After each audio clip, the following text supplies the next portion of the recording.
Tonight, the Indiana doctor who performed an abortion on a 10-year-old rape victim taking extra security measures as she prepares to take legal action. Dr. Caitlin Bernard treated the victim after the victim was forced to cross state lines due to Ohio's strict abortion law. The doctor is now laying the groundwork for a defamation suit against the Indiana Attorney General, who made this baseless claim.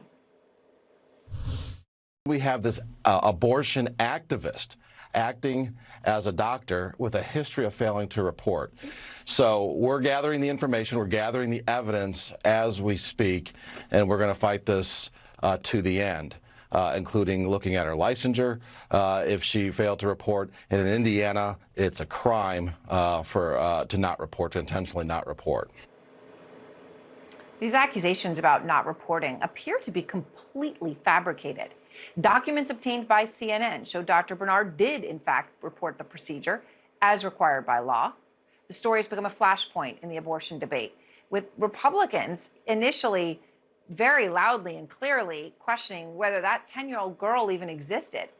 Congressman Jim Jordan tweeting about the report, quote, "Another lie. Anyone surprised?" Another lie? Well, there's a suspect now in custody. The police say has admitted to raping the 10-year-old. Out front now, Kathleen Delaney, attorney for Dr. Bernard.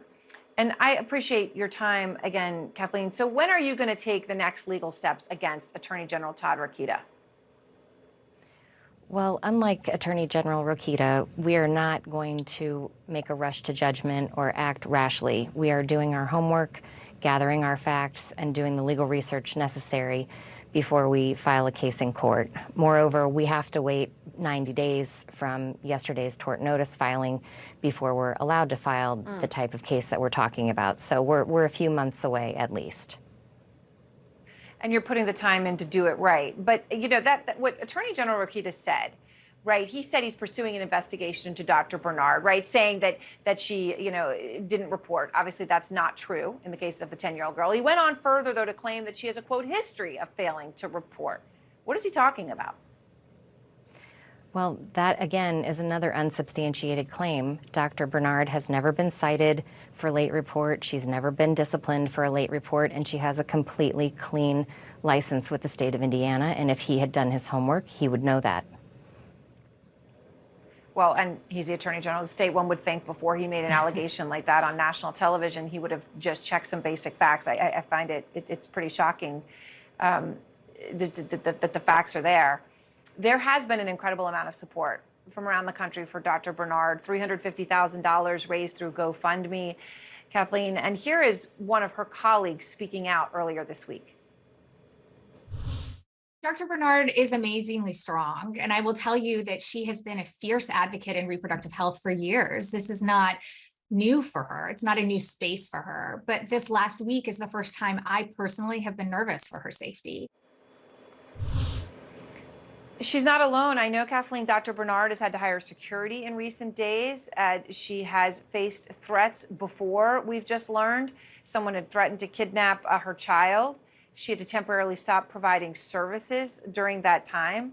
I mean, this is terrifying to contemplate. How is she doing? She's a very strong, caring, and compassionate doctor, and she's doing the best she can in difficult circumstances. And she has been bolstered by the incredible support from people all across the country and even the world, including a group of OBGYN doctors, including a group of lawyers and legal professionals.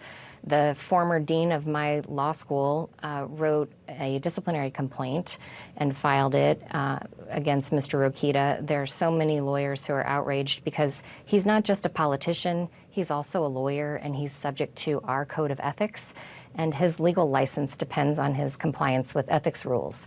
So he's made this a bigger issue than it needed to be, and we just want him to stop bad-mouthing Dr. Bernard and let her do the work that she's been trained to do and do it properly like she has always done.